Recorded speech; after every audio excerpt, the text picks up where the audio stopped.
தமிழ் உள்ளங்கள் அனைவருக்கும் இனிய வணக்கம். இது உங்கள் தமிழ் ஸ்டோர் சேனல். ஸோ இன்னைக்கு எல்லாரோட கேள்வி என்ன அப்படின்னா, தமிழ்நாடு மெடிக்கல் செலெக்ஷன்ல எப்போ சார் வந்து நமக்கு ரவுண்ட் டூ நடக்கும்? ரவுண்ட் டூக்குரிய கவுன்சிலிங்ன்றது தமிழ்நாட்டில் எப்போ வரும் அப்படின்னு சொல்லி கேட்குறீங்க. பட் இது எப்போ வரும்னு இப்போ வரைக்கும் எனக்கும் தெரியல. ஆனால் ஏற்கனவே எம்சிசி ஒரு அப்டேட் நமக்கு கொடுத்துருந்தாங்க. 10ஆம் தேதியிலிருந்து எந்த ஸ்டேட் கவுன்சிலிங் அப்படின்றது த்ரூஅவுட் இந்தியா முழுக்க இருக்கிற ஸ்டேட் கவுன்சிலிங்ல யார் வேணா 10ஆம் தேதிக்கு அப்புறம் எப்போ வேணா நீங்க வச்சுக்கலாம் அப்படின்னு சொல்றாங்க. கிட்டத்தட்ட 10ஆம் தேதியே ஸ்டார்ட் ஆகும்னு சொல்லி நாம எதிர்பார்த்தோம். தமிழ்நாடு மெடிக்கல் செலெக்ஷன்ல சில காரணங்கள் இருக்கு. நம்ம ஏற்கனவே போன வீடியோல சொல்லியிருந்தோம். பட் அதனால மேபி தள்ளி வரலாம். இப்போ இன்னொன்னு என்ன அப்படின்னா, எம்சிசில நமக்கு எக்ஸ்டெண்ட் பண்ணியிருக்காங்க. அதாவது எக்ஸ்டெண்ட் பண்ணியிருக்காங்க அப்படின்னு சொன்னா ரவுண்ட் டூக்குரிய எண்ட் டேட் முடிவு அப்படின்றது தெரியல. அவங்க சொல்லி ரவுண்ட் டூ சாய்ஸ் ஃபில் பண்ணி அந்த டேட் எல்லாம் முடிஞ்சாலுமே எது வரைக்கும் நம்ம செய்யணும்ன்றது இப்போ வரைக்கும் தெரியல. எண்ட் டேட் கொடுக்கல. முடிவு அப்படின்றது தெரியல. தள்ளி போயிட்டு இருக்கு. பட் அது ரிவைஸ்டு ஷெட்யூல் அப்படின்றது திரும்ப வரும் அப்படின்னு சொல்லியிருக்காங்க எம்சிசியை பொறுத்த வரைக்கும்.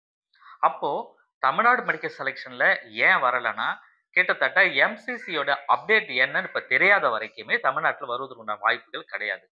அவங்க ஒரு கட் ஆஃப் டேட் இது வரைக்கும் தான் அப்படின்னு சொல்லி கொடுத்துருந்தாங்கன்னா, அதுக்கப்புறம் தமிழ்நாடு மெடிக்கல் செலெக்ஷன் கமிட்டில எப்பயிலேருந்து நம்ம ஸ்டார்ட் பண்ணலான்றது அவங்களுக்கு டீட்டெயில் தெரியும். ஏன் அப்படின்னா, இது தெரியாமலே இவங்களும் ஓப்பன் பண்ணிட்டாங்க அப்படின்னு வச்சுக்கோங்க.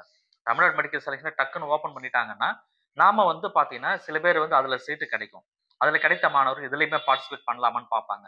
அதுல கிடைக்காத மாணவர்கள் இதுல பண்ணலாம்னு சொல்லி பார்ப்பாங்க. அப்போ ஜாயினிங் டேட் வந்து பார்த்தீங்கன்னா, 2மே ஏதாவது ஒரே ஒரே நேரத்துல வந்துரக்கூடாது. அவங்க ரிவைஸ்டு ஷெட்யூல் எம்சிசில குடுத்ததுக்கு அப்புறம் தான், ஜாயினிங் டேட் எப்ப, எக்ஸ்டெண்ட் பண்ணி எது வரைக்கும் குடுத்துருக்காங்க, எல்லாமே எண்ட் டேட் ஒரு கட் ஆஃப் அப்படின்றது தெரிய வரும். இது வரைக்கும் தான் அப்படின்னு தெரிஞ்சா, அதற்கு தகுந்த மாரி இவங்க ஷெட்யூல பிளான் பண்ணுவாங்க தமிழ்நாட்டுல. ஸோ இதுதான் எனக்கு தெரிஞ்சு, தமிழ்நாடு மெடிக்கல் செலெக்ஷன்ல ரவுண்ட் 2 இனிமே அப்டேட் வராம இருக்கிறதுக்கு மிகப்பெரிய காரணமா நான் நினைக்கிறேன். ஸோ நீங்க என்ன நினைக்கிறீங்க அப்படின்றத கமெண்ட்ல சொல்லுங்க. இது ஒண்ணு.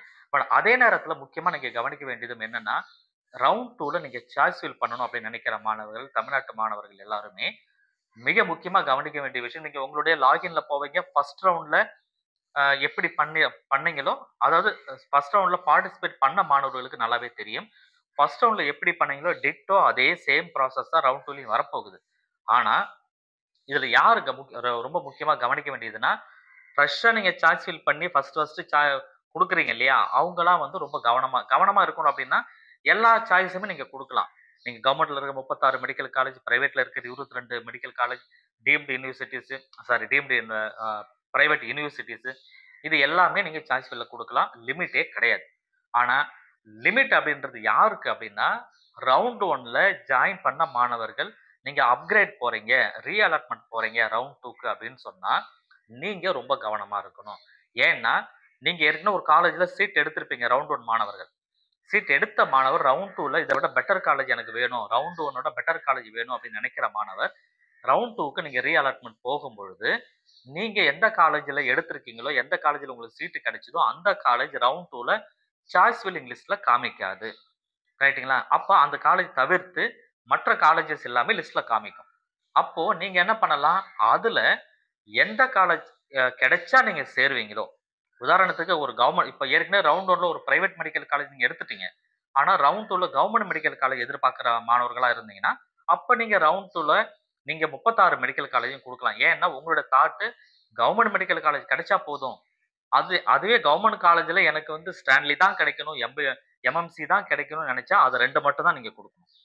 இல்ல கவர்ன்மென்ட் காலேஜ் 36 காலேஜ்ல எனக்கு நாகப்பட்டினம் கிடைச்சாலும் பரவால்ல, நீல்கிரிஸ் கிடைச்சாலும் பரவால்ல. ஆனா, எனக்கு கவர்ன்மென்ட் காலேஜ் தான் வேணும் அப்படின்னு சொல்லி நீங்க நினைக்கிற மாணவரா இருந்தீங்கன்னா, ரவுண்ட் 1ல பிரைவேட் மெடிக்கல் காலேஜ்ல இருந்து அலாட்மென்ட் நீங்க வரீங்க ரவுண்ட் 2க்கு.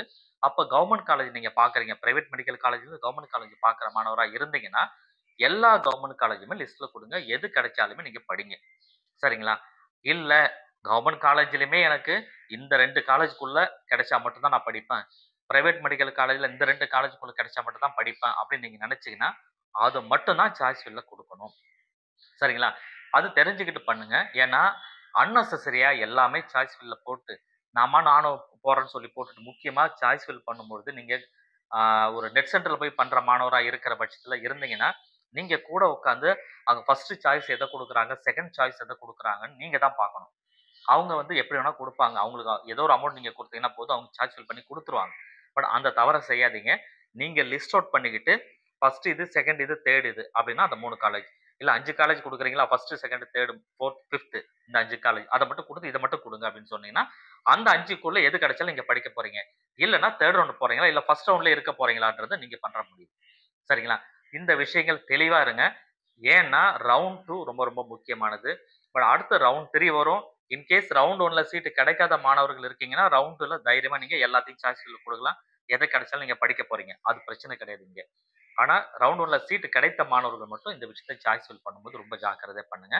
இது வந்து நமக்கு இப்ப வரைக்கும் எப்ப சாய்ஸ் ஃபில் வரப்போகுது, எப்ப ஸ்டார்ட் ஆகப்போகுது, எந்த இன்ஃபர்மேஷனும் இல்ல. பட் நம்மளோட சேனல நீங்க தொடர்ச்சியா வாட்ச் பண்ணுங்க. ஒரு வீடியோவும் டீட்டெயிலான இன்ஃபர்மேஷன் கரெக்ட்டா நம்ம குடுத்துட்டு இருக்கோம். இதுவரைக்கும் நீங்க சேனல சப்ஸ்கிரைப் பண்ணாம பார்க்குறீங்கன்னா, மறக்காம சேனல சப்ஸ்கிரைப் பண்ணிக்கோங்க. Thank you.